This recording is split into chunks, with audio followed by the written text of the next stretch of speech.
Before meat becomes a meal, it is a working system. Muscle fibers contract, relax, and carry force. Cooking meat is not about heat alone. It is about changing how muscle behaves. Each piece of meat contains thousands of fibers bundled together. Those fibers are wrapped in connective tissue that determines chew more than thickness ever will. Tender cuts contain little collagen. Tough cuts contain more. Collagen does not soften with quick heat. It transforms slowly into gelatin when treated correctly. Fat shields meat from moisture loss. It lubricates fibers as they contract. Lean meat dries faster because it has no buffer. Fat woven through muscle melts gradually. This is why marbled meat stays juicy even when cooked aggressively. As heat rises, muscle fibers tighten and squeeze out water. Once water leaves, it cannot be put back. Cooking is a race against dehydration. Salt dissolves surface proteins and allows them to bind with water. Given time, salt increases juiciness rather than drying meat out. When salted early, meat reabsorbs moisture with dissolved proteins. This creates a stronger network that holds juice during cooking.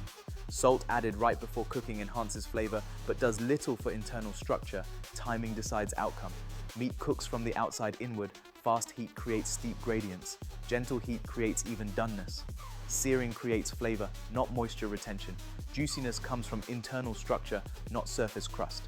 The Maillard reaction creates flavor compounds when proteins and sugars interact at high heat. Color is evidence, not the goal.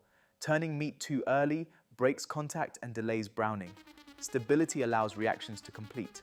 After cooking, fibers relax and redistribute moisture. Cutting early releases liquid that should remain inside. Internal temperature continues rising after heat removal. Precision requires accounting for momentum. Brisket, chuck, and shank become tender through collagen breakdown, not temperature spikes. Long exposure to moderate heat allows collagen to dissolve into gelatin without drying fibers. Initial browning builds flavor. Moist heat finishes structure. Both steps matter. Ground meat behaves differently because fibers are cut short. Fat distribution becomes more important than muscle direction. Proper sausage traps fat within protein networks. Poor technique causes grease loss and dryness. When proteins tighten too much, they expel moisture permanently. No sauce can fix this. Insufficient heat leaves collagen intact and texture resistant.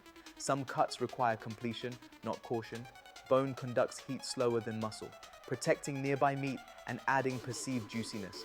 Cutting across fibers shortens them, reducing resistance. Cutting with fibers exaggerates toughness. Smoke adheres to moisture. Dry surfaces resist absorption. Timing smoke exposure changes flavor depth. Most marinades affect surface layers only. True tenderness comes from internal